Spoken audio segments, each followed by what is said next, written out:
পাঁচ দেখাতে হবে।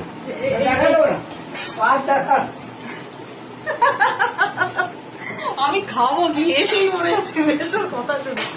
আমরা মাসির বাড়িতে এখন খেতে বসেছি, আমাদের পাতে পড়ে গেছে উচ্ছে ভাজা, যেটা এই কর্মরে উচ্ছে ভাজা যেটা হয়, এখানে আছে আলু ভাজা, এখানে স্যালাড কাটা আছে, আমাদের বাকি পথ পরে আসছে। আমরা তো এটা দিয়ে চালু করলাম কারণ প্রচন্ড খিদে পেয়েছে, প্রচন্ড 2:30 বাজে।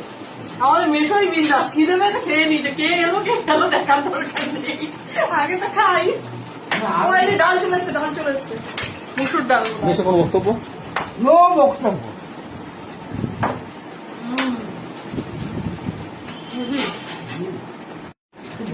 হাজির আমাদের এখন পাতে পড়েছে আলু পটলের তরকারি। মাসি কিন্তু অনেক টক করেছে, বেশ আর দিও না, দিও না। বাবা গল্প করে না, অনেক এই টক করেছে। আমি যা খেয়েছি, শানু যা করেছে, এখনো সেই লুচি টুচি যা লিখে রেখে। কোনো কথা বলতে পারবে না, মেশোর তার আগে উত্তর।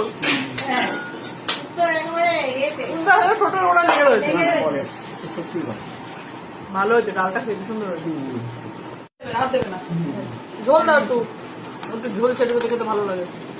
আমাদের পাতে এখন গোটা খাসি পড়ে গেছে, আর লাগবে না, লাগবে বাবা খেয়েছি, এখনই পিঠে মাত্রায়নি, ঢেকুর এমনিতেই উঠে গেছে।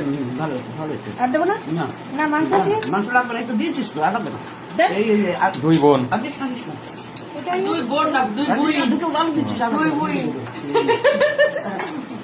ভালো আছে মটন? ও খাওনি? আজকে মেছোর সুবাদে আমি একটুখানি ছাড়া পেয়েছি আমার ছেলের কাছ থেকে, আমার সেবা চলছে, যার জন্য বুঝে গেছে একদম সেফ জায়গায় আমার ছেলে আছে, বুঝে গেছে দেখে আমার ছেড়ে দিয়েছি। ভালো আছে। আমি স্বপনের বাড়ি আসতে পেরে, আর স্বপনের কথাবার্তা শুনে আমার খুব ভালো হয়েছে। রাস্তায় দাঁড়িয়ে যে রয়েছে আমাদের জন্য, এটাতে আমার খুব আনন্দ হয়েছে। হ্যাঁ, আবার কি সুন্দর ধরে ধরে নিয়ে এসছে, সবচেয়ে বড় কথা। ও আবার চশমা পরে এসছে, গগলস পরে এসছে। গগল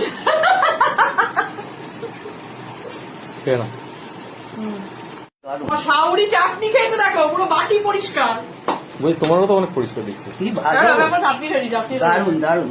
আমের টক দেবো না কিছু বলে অনেক খাই, অনেক অনেক কম খায় কিন্তু বলো। হ্যাঁ, আগে যাও পরিমাণে ভাত খেতো। বলছি আমাকে যদি ছেড়ে দাও তাহলে আমার পেমেন্টটা দাও, আমি তারপর খেতে বসি।